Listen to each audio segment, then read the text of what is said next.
With 90% of our thought routines estimated to be negative, you do need to take stock of how you show up in this world. Developing an awareness of how your negative biographical experiences impact your actions, your relationships, self-esteem, and how you perform under pressure is vital in breaking comfort zones and leveling up performance.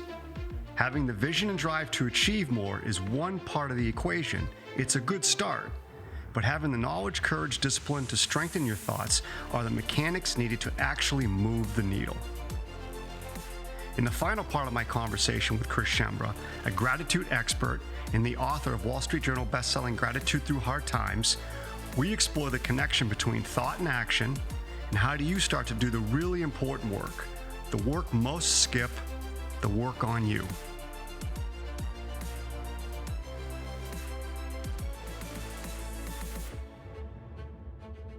Let's talk about this one topic, because it's the hot topic now, and I hate saying that, but it is. It's the trendy topic, Chris. It's this idea of curiosity. And you and I have talked a little bit about it already in the past. But, you know, my view of curiosity is it's not a common skill. It's an uncommon skill. Because in order to be truly curious, you have to be able to let go of labeling or assigning a value to anything that someone says. You have to avoid the temptation of focusing on the destination of the conversation or the result of the conversation. You have to pull back from all that. And that's really hard for people to do. You have to be okay, I think, in that moment where you are, in order to be truly curious and care from a benevolent standpoint and ask those types of questions. So let's talk a little bit about the role gratitude plays in that. There's two ways of showing up in the world. Showing up into the world with scarcity and fear and anxiety and overwhelm and uncertainty, empty, sad, lonely, lost. Or showing up into the world with hope and pride and optimism and curiosity and creativity and innovation and inspired and wiser and lighter. Right? Two opposite sides of the emotional spectrum. So lacking gratitude, or as they say, ingratitude, leads you down the fear and anxiety route. Having an attitude of gratitude, a positive mental attitude, leads you to curiosity and creativity and innovation and collaboration. So what you mentioned is the idea of taking care of your heart before you show up to receive bad news or hard conversations and not taking those things personally. If you've shown up to any situation in life as an imposter, convincing yourself you don't belong, you don't deserve, you've done nothing, it's all fake, you're a fraud, you're not grateful for anything. If you show up to anything, the minute someone says one thing bad, you're going to crumble. Your whole foundation's built on a pile of pixie sticks. But if you've done your work and you've said, by God, I've done it. I'm grateful for the relationships I have. I'm grateful for what I've persevered through. I'm grateful for the opportunities I'm being given. I'm grateful that there will be an abundance of resources in my future because people genuinely care about me. And you go into a conversation where someone says something bad, you realize, it's just one conversation. It's not going to kill me. I'll tell you what I do for that. That's so true. I remember literally when I first started the business, I was 18 months in, and boy, was I feeling scarcity. I was feeling all the negative emotions of, can I do this? Am I worth it? What am I doing here? But before I would go into a meeting with a prospect, I remember I would tell myself, look, this meeting's not going to define me. When I am done, I will go home and I will see my 3-year-old, 4-year-old twins. And I know they will smile at me, and I know they will hug me. And I know at the end of the day, as competitive and as driven as I am, but I know at the end of the day, I have that on the other side. And that would actually start building my strength because I wasn't focusing on the negative. I was focusing on what I did have and who I did have. Yeah, it's the introduction of pleasant events following a negative autobiographical experience. I think all sales professionals, I think everybody should at least do a 6-month sprint in a cycle of therapy that I just got done with called DBT therapy, dialectical behavioral therapy. It's the study of 4 things: emotion regulation, interpersonal effectiveness, mindfulness, and distress tolerance. And so if a sales professional is on a call and something bad happens, A, you got to regulate your emotion, firstly, by just labeling it, and then taking an opposite action of that emotion instead of an action urge of that emotion. Say you're triggered by anger. The action urge of anger is to lash out, yell, scream, do something. The opposite action of that anger is blah, blah, blah. Go do that, blah, blah, blah, if you've learned about emotion regulation skills. One of the great things that sales professionals can do when they get a negative feedback on a call is to check the facts. Is this person telling me something bad that will kill me? Is this person telling me something bad that, oh, by the way, is going to make me lose my job? Is this person telling me something bad, and it's going to make me miss my quarterly quota? Is this person telling me something bad that will make me just lose 30 minutes of my time? Is this person telling me something bad that, oh, by the way, will help me grow? There's a full spectrum of bad shit that can happen in that exact situation. If you check the facts, you can actually take a step back and realize, I'm not going to lose my job over whatever bad just happened on the call. I'm not going to lose my kids. I'm not going to lose my house. I'm not going to die. I'm not going to lose my quarterly quota. I've only just lost 30 minutes of my time. I'm going to be fine. So it's all about that perspective. And again, gratitude broadens the thought action repertoire needed to have perspective, periphery, hope, pride, optimism, broadened thinking. You know, we're all short-term thinkers that need to play a long-term game. One bad sales call is not one mistake, one question that you maybe didn't ask this way, you got it. One of the best things that I've done to end my year in an abundance mindset, being grateful for what I've been through in 2023, rather than entering 2024 with a scarcity mindset, is I went to my Google Calendar and I went through every meeting, every keynote, every experience, every coaching call, every single thing that was on my Google Calendar. And I wrote down a list of people who either bought from me, referred me, promoted me, believed in me, moved mountains for me this year. And instead of looking at 2023 and getting hung up on, did I do well? Did I not do well? Could I have done this? What if statements? I walked away ending 2023 with a list of people who moved mountains for me. And my goal to kick off 2024 is to give each one of them a tremendous amount of gratitude. Their belief in me means the world and can do so much bigger things for my mental well-being than counting the amount of deals we won or presents we've gotten or any of these kind of things. These are people. These are relationships. This is worth giving gratitude to. That's how I'm starting off. That's a great practice. So for our listeners, what would you suggest as a simple starting point where they can start to maybe develop their practice? What would be some of the things that you would recommend that they try?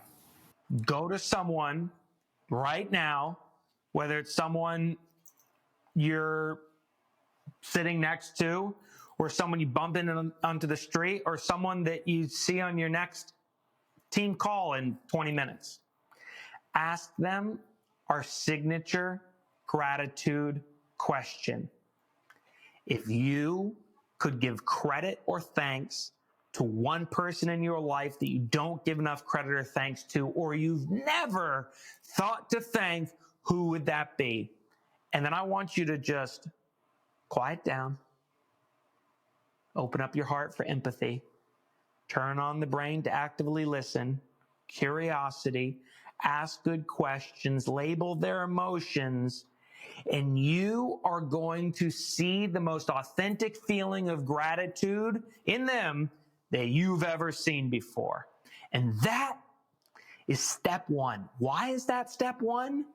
Because you will see the tremendous benefit of how gratitude feels in others. Yeah, we all know gratitude feels good in ourselves when we write it down in a journal and we put it on our bedside table. Awesome. But to see someone else in your life light up around this beautiful benefit of gratitude, this transformative force in the cosmos, this thing, it will inspire you to go out and make gratitude a part of every relationship in your life. And if you do that, gosh golly, I can't wait to learn about the blessings that you will receive in 2024 and beyond. What I took down there, I took some notes. I took down, all right, so if I'm a listener and I want to experience more in my life, something different in my life, I want to create something different in my life, right? I want to take control of what I can control, which is me, because I can't control the rest of this. I wrote down, though, write gratitude down. That's a great thing to do, right? Put it in a journal, which is, hey, I'm thankful that I came home and my daughter smiled at me today. I'm thankful that the barista gave me an extra shot in my coffee today and a smile, right? Write it down. 2, give it to others by asking them like a signature gratitude question, right? Ask them about their life, their experiences. Let them talk, but listen to learn, right? Don't listen to judge. So I wrote that down. And then the other thing I wrote down that I don't know if we talked about it, but I picked up on it when I read the book, your book, and we talked, is take the time to embrace the learning from the difficult situations that you're in or that you've experienced.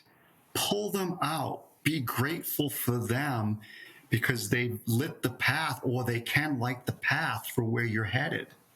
But be grateful for them as well. We didn't officially cover it, but for all of you listeners, there's a checklist that we built that is in our book on page 134. It's called the Positive Benefits Checklist. It's all about turning pain into connection, struggles into benefits, acknowledging the positive outcomes that have come through unpleasant experiences. Any of you that are listening right now, what I want you to do is think briefly about an unpleasant experience in your past. Is it the loss of a loved one? Is it the loss of income? Is it being cheated on by a girlfriend? Is it being picked on when you were a bully? Is it getting in a car crash? Is it a whole myriad of things? Now, I want you to answer these 11 questions. Did that experience teach you empathy for what others are going through? Did that experience give you acceptance of what your own limitations or life position might be? Did it give you a sense of appreciation? Did it bring your family closer together? Did it give you a community, a new community of people to connect with? Did it give you faith in people? Did it teach you compassion? Did it bring material gain? Did it give you a positive self-view? Did it inspire a lifestyle change? Did it develop your self-efficacy? By golly, if you can say yes to any of those 11 questions, or heck, even if you can say yes to 7, 8, 9, 10 of those 11 questions, then that negative autobiographical experience might just actually be one of the best things that ever happened to you. And you can then complete this phrase, I am grateful that blah, blah, blah occurred because it taught me boom and boom and boom and boom. I'm so grateful I got my concussion on September 11th of this year, 2023. It taught me empathy. It gave me a community to connect with. It taught me faith in people. It inspired a positive lifestyle change. I'm off sleeping pills for the first time in 5 years. It's done a lot of great good for my life, even though it negatively impacted now going on 4 months of my life. It's one of the best things that ever happened to me. I'm grateful that I got my concussion. You can do that in your life as well. That's powerful. I like the self-awareness piece of it. You're strengthening self-awareness as you go, right?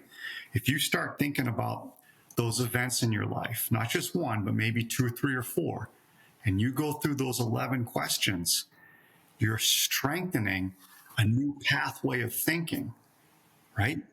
I love that. That's a great way to look at it. Anything else that you would suggest or talk about that we haven't hit on, Chris? Because this has been fantastic. I just think, based on the takeaways that you got from the call, and for all you listening, gratitude, when practiced in a pro-social way with your clients, customers, friends, prospects, teammates, people you lead, whatever, feels good to give, feels good to receive, and feels good to observe. So don't underestimate the impact that just giving the gratitude to someone will have on them. Don't underestimate the impact of you just observing them giving gratitude, right? If you ask our signature gratitude question, you will observe that person giving gratitude. That feels good. But if someone gives you authentic gratitude because you've done something tremendous for their life, receive it. There's an entire chapter in our book called Why Receiving Gratitude is Hard. And we reference the research of Dr. John Amadeo, Defense Against Intimacy, Fear of Strings Attached, etc. Receive that gratitude and you will help the other person feel pretty darn good because they got to give it. So keep that in a pro-social way. That positive energy is contagious. And go forth and give some gratitude in the language that the recipient likes to receive it, not necessarily in the language that's most convenient for you to give it.